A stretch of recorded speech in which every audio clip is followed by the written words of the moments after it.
안녕하세요. 다시 청춘 시청자 여러분. 저는 가정의학 전문의 박지민입니다. 오늘은 여러분께 조금은 색다른 이야기를 들려드리려고 해요. 사실 오늘 내용은 제가 평소에 존경하는 신경외과 의사 한종현 선생님께서 실제로 겪으신 사례를 바탕으로 하고 있습니다. 선생님께서 전해주신 소중한 경험을 제가 여러분께 편안하게 풀어드릴게요. 나이가 들수록 찾아오는 어지럼증, 그냥 나이 탓이겠거니 하고 넘기시는 분들 많으시죠? 그런데 그게 단순한 노화가 아니라 어느 날 갑자기 평생 돌이킬 수 없는 뇌졸중으로 이어질 수도 있다는 사실 알고 계셨나요? 식사를 마치고 나서 그냥 편안하게 누워 계시는 것. 이건 게으름이 절대 아닙니다. 오히려 여러분의 소중한 뇌를 살리는 가장 과학적이고 위대한 생존 전략이에요. 만약 지금 이 순간 이른 나이를 이미 넘기셨다면 오늘부터 단 사흘만 제가 말씀드리는 대로 실천해 보세요. 오늘 제가 들려드릴 이야기는 평생을 부지런하고 성실하게 살아오신 어르신들께는 조금 충격적일 수도 있어요. 식사 후에는 무조건 누워라는 말씀을 드리면 많은 분들이 밥 먹고 바로 누우면 소된다는데 무슨 소리냐며 손사래를 치십니다. 하지만 오늘 영상을 끝까지 들어보시면 그동안 여러분이 무심코 지켜온 사소한 습관들이 어떻게 뇌혈류를 말리고 있었는지, 그리고 어떻게 하면 뇌경색과 치매의 공포로부터 내 몸을 안전하게 지킬 수 있는지 명확한 의학적 원리를 이해하게 되실 거예요. 본격적인 이야기에 앞서 여러분의 건강한 삶을 응원하는 마음으로 좋아요 한번 눌러주시면 정말 감사하겠습니다. 그리고 댓글창에 오늘 날짜나 뇌 건강이라고 남겨주시면 여러분과 소통하는 데 큰 도움이 됩니다. 그럼 지금부터 뇌를 살리는 기적의 이야기를 시작해 볼게요.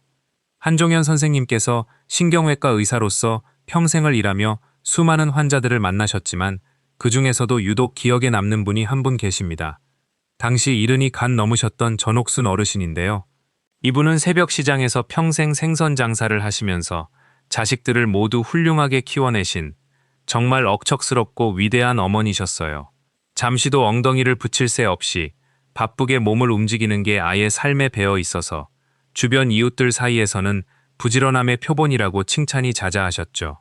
어르신 스스로도 평생 성실하게 살아온 자신을 훈장처럼 자랑스럽게 여기며 지내셨습니다. 처음에는 그저 나이가 들어서 일시적으로 기력이 떨어진 건가, 아니면 가벼운 빈혈이겠거니 생각하시고 대수롭지 않게 넘기셨어요. 그래서 오히려 고기도 더 챙겨 드시고 몸에 좋다는 영양제도 사서 드셔보셨지만 어지러운 증상은 좋아지기는커녕 날이 갈수록 점점 더 심해졌어요. 나중에는 식사만 마치면 몸이 천근만근 무거워지고 세상이 빙글빙글 도는 듯한 회전성 어지럼증 때문에 아예 자리에 주저앉아 한참을 기다려야 할 정도가 되었습니다. 정밀 검사를 해보니 아주 의외의 결과가 나왔어요. 빈혈 수치도 완벽하게 정상이었고 평소 혈압에도 별다른 문제가 발견되지 않았던 겁니다.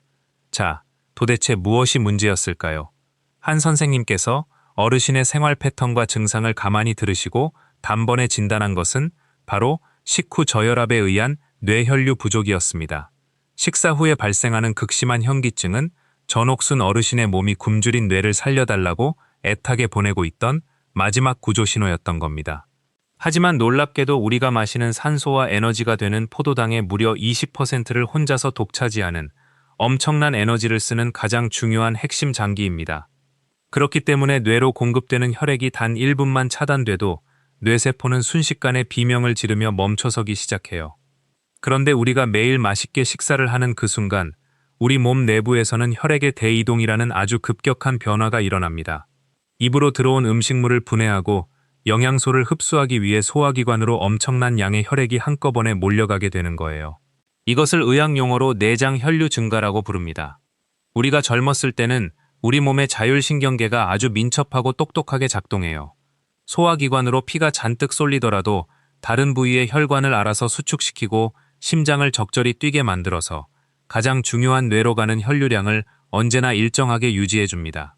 하지만 나이가 들고 노화가 진행되면 이 소중한 자율신경계의 조절 능력이 눈에 띄게 떨어지게 됩니다. 마치 수십 년 동안 사용해서 낡고 오래된 센서가 제대로 작동하지 않는 것과 똑같아요. 위장으로 피가 급격하게 쏠릴 때 정작 가장 보호받아야 할 뇌로 가는 혈액을 제대로 지켜내지 못하는 것입니다. 앞서 말씀드린 전옥순 어르신은 뇌가 피를 공급받지 못해 굶주려 허덕이고 있는데도 평생 해오시던 습관대로 억지로 몸을 움직여서 시장 일을 계속하셨어요. 위장으로 갈 피도 모자란 상황에서 근육까지 움직이니 결국 뇌는 극심한 산소 부족 상태, 즉 허열 상태에 빠지게 된 겁니다.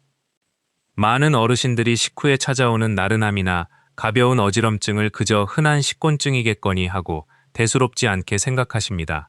하지만 고령층에게 나타나는 이러한 증상은 차원이 완전히 달라요. 식사 후에 혈압이 평소보다 크게 떨어지는 식후 저혈압은 갑작스러운 실신이나 낙상 사고를 유발해서 고관절 골절처럼 노년의 치명적인 부상으로 이어지기 쉽습니다. 그뿐만 아니라 장기적으로는 뇌세포의 손상을 차곡차곡 누적시켜서 알츠하이머 치매나 뇌졸중을 일으키는 직접적인 원인이 됩니다. 오늘 제가 여러분께 알려드리는 내용은 원인 모를 어지럼증과 식후 무기력감에 시달리는 수많은 어르신들을 위한 안전한 뇌소생 매뉴얼입니다. 왜 밥을 먹고 나서 바로 누워야만 하는지, 그 사소해 보이는 행동 하나가 어떻게 여러분의 뇌 나이를 10년 더 젊게 되돌릴 수 있는지, 그 명확한 원리를 지금부터 하나씩 짚어드리겠습니다. 이것은 결코 나태함이나 게으름이 아니에요. 노화된 혈관을 가지고 열심히 살아가시는 어르신들이 자신의 소중한 뇌를 위해 베풀 수 있는 가장 과학적이고 품격 있는 배려입니다. 위장으로 쏠린 혈액을 뇌와 공평하게 나누어 쓰는 지혜가 필요한 때입니다. 이제부터 설명해 드릴 3가지 핵심 습관 중에서 첫 번째는 바로 중력을 이용한 혈류 재배치입니다. 앞서 말씀드린 대로 식사 직후는 우리 몸의 소화기관이 혈액을 완전히 독점하는 시간입니다. 이때 억지로 서 있거나 의자에 꼿꼿하게 앉아 있게 되면 우리 몸은 중력이라는 거대한 자연의 힘과 처절하게 싸워야만 합니다. 이해하기 쉽게 심장을 고층 아파트 지하에 있는 물펌프라고 상상해 보세요. 그리고 우리의 뇌는 그 아파트의 가장 높은 꼭대기층에 있는 펜트하우스입니다. 지하 펌프는 오랜 세월을 써서 낡았고 배관도 녹이 슬어 있는 상태인데 마침 1층과 2층에 있는 상가들이 물을 다 끌어다 쓰고 있다면 어떻게 될까요? 가장 높은 꼭대기층에는 물이 한 방울도 나오지 않는 서글픈 단수 사태가 벌어질 것입니다. 안 그래도 나이가 들면서 심장의 펌프질 능력이 약해진 상태인데 위장에서 피를 다 끌어가 버리니 뇌로 가는 혈류량은 급격하게 감소할 수밖에 없어요. 이때 우리가 취할 수 있는 가장 효과적이고 명쾌한 물리적 조치는 무엇일까요? 그것은 바로 내 몸을 편안하게 눕혀서 심장과 뇌의 높이를 똑같이 만들어주는 것입니다.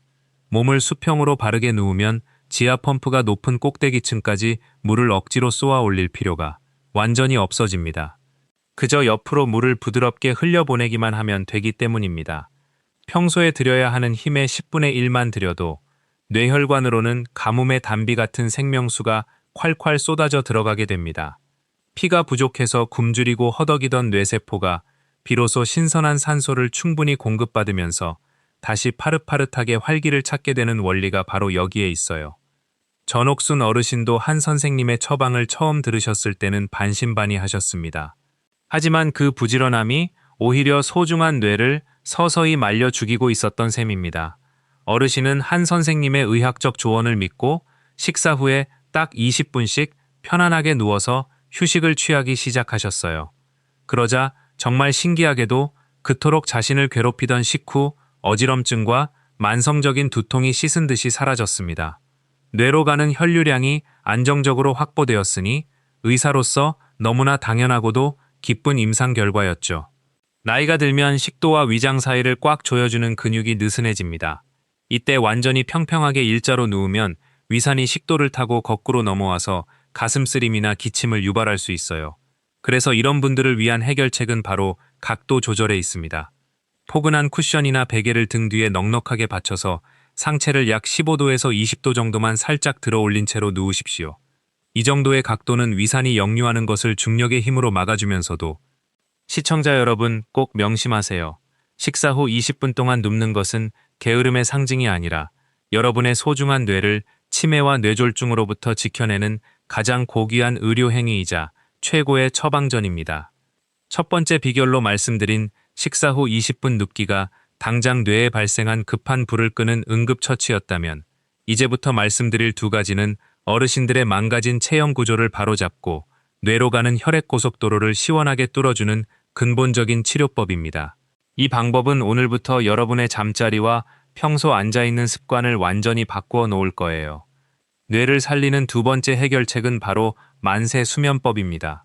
오늘 밤 주무실 때부터 당장 실천해 보시길 권해드립니다. 방법은 아주 간단해요. 잠을 잘 때 양팔을 가슴 위쪽으로 자연스럽게 올리고 주무시는 것입니다. 이 이야기를 들으시면 아니, 잠을 자는데 무슨 만세를 부르고 자느냐고 의아해하실 분들도 계시겠지만 우리 몸의 혈액순환은 심장에서 깨끗한 피가 나가는 것만큼이나 온몸을 돌고 난 피가 정맥을 통해 다시 심장으로 잘 돌아오는 것이 무엇보다 중요해요. 이것을 의학 용어로 정맥 환류라고 부릅니다. 지방에서 올라온 차들이 톨게이트를 지나 서울로 들어와야 다시 출발할 수 있듯이 심장으로 피가 충분히 돌아와야 심장잇을 다시 뿜어내어 머리 위까지 보낼 수 있기 때문입니다. 이 상태에서 평소처럼 팔을 아래로 얌전하게 내리고 자면 가슴이 안쪽으로 더 움츠러들게 됩니다. 그렇게 되면 목과 쇄골을 지나는 큰 정맥들이 구조적으로 꽉 압박을 받게 되죠. 피가 심장으로 돌아가는 고속도로가 그야말로 꽉 막힌 병목 현상을 겪는 것입니다. 이때 팔을 가슴 위로 자연스럽게 올리면 내 몸에 놀라운 변화가 생깁니다. 안쪽으로 굽어 펴지지 않던 흉곽이 물리적으로 활짝 확장됩니다. 막혀있던 정맥피가 심장으로 거침없이 콸콸 쏟아져 들어오니 심장은 비로소 충분한 피를 모아서 뇌로 보낼 준비를 완벽하게 마치게 되는 것입니다.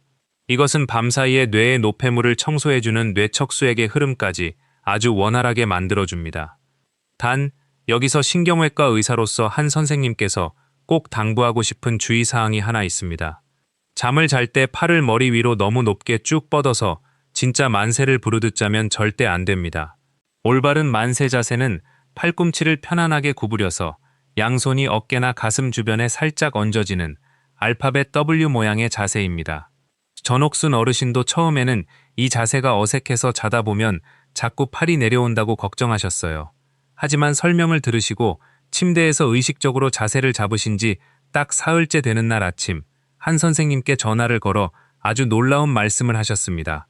원장님, 정말 신기하게도 오늘 아침에 일어났을 때 머리에 꽉 차 있던 안개가 걷힌 것처럼. 시청자 여러분도 오늘 밤 딱 3일만 의식적으로 실천해 보시면 아침에 일어날 때 머리가 맑아지는 그 차이를 온몸으로 느끼실 수 있을 거예요. 이제 마지막 세 번째 해결책으로 넘어가겠습니다. 이것은 우리가 하루 중에 가장 많은 시간을 보내는 아주 평범한 습관, 바로 앉아있는 자세에 관한 이야기입니다. 뇌로 가는 혈관을 시원하게 뚫어주는 세 번째 열쇠는 바로 의자에 앉으실 때 엉덩이를 의자 끝까지 깊숙하게 밀어넣는 것입니다. 대부분의 어르신들은 소파 끝에 엉덩이만 살짝 걸치거나 등을 둥글게 구부정하게 숙이고 앉는 경우가 참 많습니다. 내가 편하다고 느끼는 그 자세가 사실은 여러분의 소중한 자율신경계를 가혹하게 짓밟고 내 뇌를 굶주리게 만드는 가장 위험한 주범입니다. 해부학적으로 보면 의자에 앉을 때 엉덩이를 끝까지 깊숙이 밀어넣지 않으면 골반이 뒤로 휙 넘어가는 골반 후방경사 현상이 일어납니다. 주춧돌이 되는 골반이 뒤로 누워버리면 그 위에 얹혀있는 척추뼈는 필연적으로 굽을 수밖에 없고 우리 몸은 넘어지지 않고 균형을 잡기 위해 머리를 앞으로 쭉 빼게 됩니다. 이것이 바로 여러분이 잘 아시는 거북목 증후군입니다. 어르신 여러분, 우리의 목은 단순히 무거운 머리를 지탱하는 기둥이 아닙니다. 뇌에서 뻗어나와 온몸으로 내려가는 중추신경과 자율신경이 주로 지나가는 핵심 통로입니다. 특히 혈관을 수축시키고 이완하면서 심장 박동을 안전하게 관리하는 교감신경들이 바로 이 목뼈 앞쪽을 고스란히 지나갑니다. 이 소중한 신경 고속도로 위에 거대한 바위가 굴러떨어져서 길이 꽉 막히는 것과 똑같은 비극이 일어납니다. 신경이 물리적으로 눌리고 비틀어지면서 뇌와 장기 사이에 오고 가는 신호 전달 체계가 온통 엉망진창이 됩니다. 이렇게 교감신경과 부교감신경의 균형이 깨지면 우리 몸은 상황에 맞게 혈압을 조절하는 아주 중요한 능력을 상실하게 됩니다. 밥을 맛있게 먹어서 피가 위장으로 잔뜩 쏠릴 때 건강한 자율신경이라면 즉각 반응해서 다리 쪽 혈관을 조여주고 뇌로 가는 혈압을 일정하게 유지해야 하는데 앞서 말씀드린 전옥순 어르신이 겪었던 식후 어지럼증의 진짜 배후 세력도 바로 이 망가진 목뼈와 자율신경이었습니다. 어르신은 평생 생선을 손질하시느라 늘 고개를 푹 숙이고 사셨고 쉴 때조차 소파에 비스듬하게 누워서 텔레비전을 보셨거든요. 그 세월의 습관이 경추 배열을 완전히 망가뜨리고 자율신경을 만성적으로 압박해왔던 것입니다. 그래서 한 선생님께서 어르신의 손을 꼭 잡고 신신당부를 하셨습니다. 허리를 의자 등받이에 딱 붙여야 골반이 바르게 서고, 골반이 서야 비로소 목이 제자리를 찾습니다. 목이 바로 서야만 뇌로 가는 신경 고속도로가 시원하게 뚫리고 자율신경이 다시 파릇파릇하게 되살아납니다. 이 이야기를 들으신 어르신은 그날부터 의식적으로 엉덩이를 끝까지 밀어넣고 앉기 시작하셨어요. 처음에는 오랫동안 굳어있던 척추 근육 때문에 허리가 뻐근하고 다소 불편하다고 하셨지만 이내 잘 적응하셨고, 놀랍게도 평생 자신을 괴롭히던 만성적인 소화불량과 두통까지 함께 사라졌다며. 시청자 여러분, 오늘 제가 말씀드린 만세 수면법과 엉덩이 밀어넣기, 이건 돈 한 푼 안 들고 여러분의 뇌를 살려내는 가장 완벽한 명약입니다. 내 몸의 자율신경이 건강하게 살아나면 식후 혈압 조절은 물론이고 불면증과 만성 피로까지 한꺼번에 해결될 수 있습니다. 오늘 영상이 여러분의 마음에 와닿으셨다면 구독과 알림 설정 한 번씩 꾹 눌러주십시오. 여러분의 건강한 노년을 지켜줄 소중한 정보들을 놓치지 않고 가장 먼저 편안하게 받아보실 수 있습니다. 자, 그럼 이제 전옥순 어르신이 실제로 단 4주 만에 어떻게 기적처럼 활력을 되찾으셨는지 그 마법 같은 하루 일과표, 즉 뇌소생 루틴을 여러분께 상세히 공개하겠습니다. 여러분도 지금 바로 메모지를 꺼내 적으시거나 이 내용을 머릿속에 꼭 저장해 두시기 바랍니다. 이 루틴은 단순히 시간을 때우는 것이 아니라 여러분의 망가진 자율신경을 복구하고 뇌의 생명수를 공급하는 아주 정밀한 설계도입니다. 전옥순 어르신의 갑자기 일어날 때 피가 아래로 쏠리는 기립성 저혈압을 방지하기 위해서입니다. 눈을 뜨면 가장 먼저 자리에 누운 채로 양팔을 가슴 위로 올리고 기지개를 시원하게 켜는 만세 동작을 5번 반복합니다. 밤새 굳어있던 흉곽과 가슴 근육을 활짝 열고 심장으로 피가 잘 돌아가게 기를 닦아주는 고마운 준비 운동입니다. 과식을 하게 되면 소화기관이 과도한 혈액을 요구하게 되는데 소식을 통해 뇌 혈류의 부담을 줄이는 것이 뇌를 살리는 지름길이기 때문입니다. 식사를 맛있게 마치면 어르신은 이제 무거운 고무장갑을 끼고 바로 설거지를 하지 않습니다. 대신 거실 소파로 가셔서 등 뒤에 쿠션을 2~3개 편안하게 받치고 상체를 20도 정도 비스듬하게 세운 상태로 누우십니다. 앞서 말씀드린 역류성 식도염 예방 각도를 철저하게 지키시는 거죠.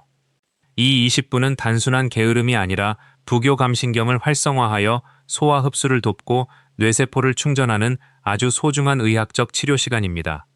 20분이 지난 후 어르신은 예전처럼 머리가 핑 도는 증상 없이 아주 가볍게 설거지를 마치고 활기차게 시장으로 향하셨습니다. 시장이나 일터에서 일을 하실 때도 어르신은 일터의 기적을 실천하셨습니다. 생선을 손질하다가 잠깐 의자에 앉을 때마다 엉덩이를 의자 등받이 끝까지 아주 깊숙하게 꽉 밀어 넣으셨습니다.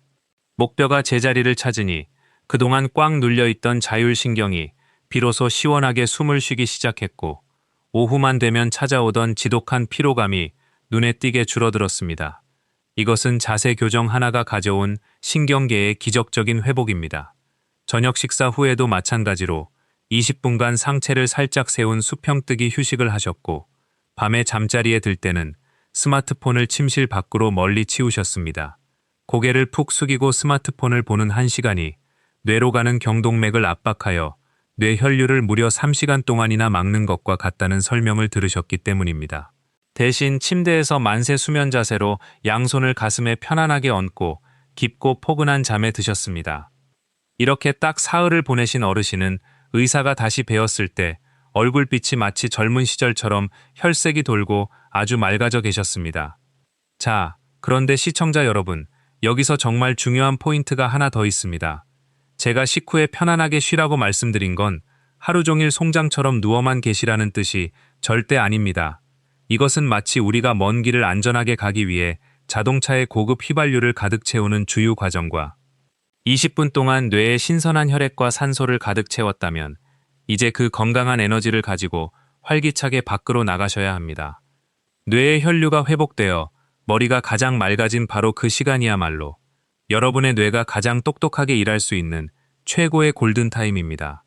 이때 집안에 가만히 계시지 말고 동네를 가볍게 한 바퀴 산책하시거나 평소 배우고 싶었던 외국어 공부, 바둑이나 퀴즈 풀기 같은 즐거운 두뇌 활동을 시작하십시오. 20분의 전략적인 휴식으로 뇌를 가득 충전했다면 남은 시간 동안에는 그 에너지를 아낌없이 즐겁게 쓰셔야 합니다. 그래야 뇌세포 사이의 연결이 더 단단해지고 치매를 유발하는 나쁜 물질들이 내 뇌에 쌓일 틈이 없어집니다. 자, 이제 여러분이 이 건강한 방법을 일상에서 직접 실천하시면서 가장 궁금해하실 만한 핵심 내용 3가지만 명쾌하게 짚어드리겠습니다. 첫 번째 질문은 밥을 먹고 나서 바로 누우면 살이 찌거나 비만이 되지 않을까요? 하는 걱정입니다. 걱정하지 않으셔도 괜찮아요. 우리가 식사 후에 살이 찔까봐 스트레스를 받으면서 억지로 몸을 움직이면 우리 몸은 코르티솔이라는 스트레스 호르몬을 분비하며 지금을 비상사태로 인식합니다. 이 호르몬은 들어온 에너지를 어떻게든 몸에 붙잡아두고 지방으로 저장하려는 성질이 아주 강합니다. 하지만 식사 후에 20분간 편안하게 누워서 뇌와 위장의 피를 든든하게 몰아주면 우리 몸의 부교감 신경이 우위를 차지하면서 신진대사가 아주 원활해집니다. 두 번째 질문은 잠을 잘 때 베개는 어떤 것을 베고 자야 하나요? 하는 질문도 참 많습니다. 베개는 너무 높지도 않고 반대로 너무 낮지도 않아야 합니다. 가장 중요한 핵심은 누웠을 때 여러분의 목뼈가 가진 자연스러운 C자 모양 곡선이 그대로 유지되는 것입니다. 너무 높은 베개를 베고 자면 목뼈가 일자로 꺾이면서 기도가 좁아지고 소중한 자율신경을 밤새 짓누르게 됩니다.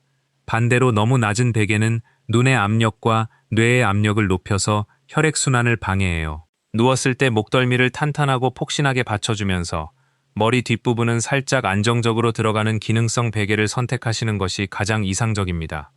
마지막 3번째 질문은 저는 나이가 들어 기운이 통 없어서 하루 종일 누워있는 게 차라리 편한데 그래도 될까요? 하는 질문입니다.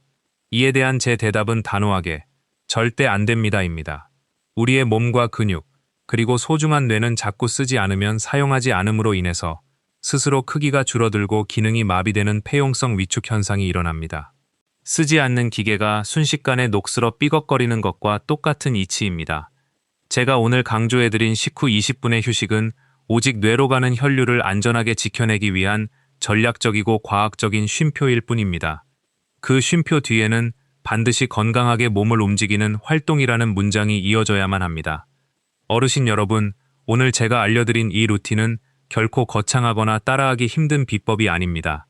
우리 몸이 가진 해부학적인 구조와 생리학적인 원리를 이해하고, 하지만 안타깝게도 이 당연한 상식을 딱 3일만이라도 꾸준히 실천하는 사람은 대한민국 전체에서 단 1%도 되지 않습니다. 저는 사랑하는 우리 다시 청춘 시청자 여러분들이 바로 그 현명한 1%의 주인공이 되기를 진심으로 바랍니다. 맑고 깨끗한 정신으로 소중한 남은 인생을 온전하게 즐기셨으면 좋겠습니다. 지금 당장이 건강한 루틴을 나부터 시작해보겠다 하시는 분들은 댓글창에 시작 혹은 숫자 1이라고 당당하게 남겨주십시오.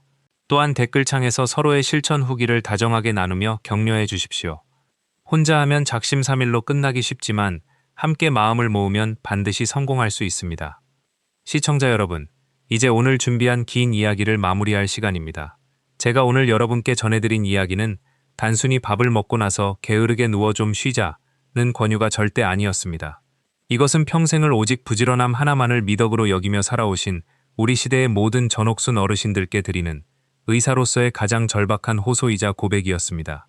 이제 여러분의 지친 몸과 특히 여러분의 소중한 뇌가 비로소 쉴 권리를 당당하게 요구하고 있는 것입니다. 오늘 함께 배운 중요한 내용을 다시 한번 마음속에 쏙쏙 정리해 보겠습니다. 첫째, 식사 후 20분 동안은 상체를 살짝 세운 자세로 전략적으로 누워서 뇌의 혈류를 안전하게 확보하십시오. 둘째, 주무실 때는 편안한 만세 수면 자세를 취하고 의자에 앉으실 때는 엉덩이를 끝까지 밀어넣는 자세로 내 몸의 신경과 혈관 고속도로를 시원하게 닦아내십시오. 마지막 셋째, 20분의 휴식으로 뇌를 가득 충전했다면 남은 시간에는 활기차게 움직이고 끊임없이 즐겁게 배우십시오. 식후에 취하는 20분의 달콤한 휴식은 여러분이 남은 23시간 40분을 훨씬 더 멋지고 건강하게 살아가기 위한 가장 튼튼한 발판이 되어줄 것입니다. 더 이상 잘못된 부지런함 때문에 내 소중한 몸을 아프게 혹사하지도 마시고 반대로 휴식이라는 이름 뒤에 숨어서 노년의 활력을 허무하게 잃어버리지도. 이 두 가지의 절묘한 조화야말로 여러분을 100세 시대 무병장수의 길로 안내할 것입니다. 당장 내일 아침 눈을 뜰 때부터 여러분의 하루는 놀라울 정도로 달라질 것입니다. 다시 청춘 시청자 여러분 모두가 통증 없이 맑은 정신으로 행복하고 당당한 새 시대를 누리시기를 여러분의 든든한 주치의로서 끝까지 응원하겠습니다. 젊음은 숫자가 아니라 건강입니다. 오늘 내 몸을 돌보는 순간 여러분의 청춘은 다시 시작됩니다.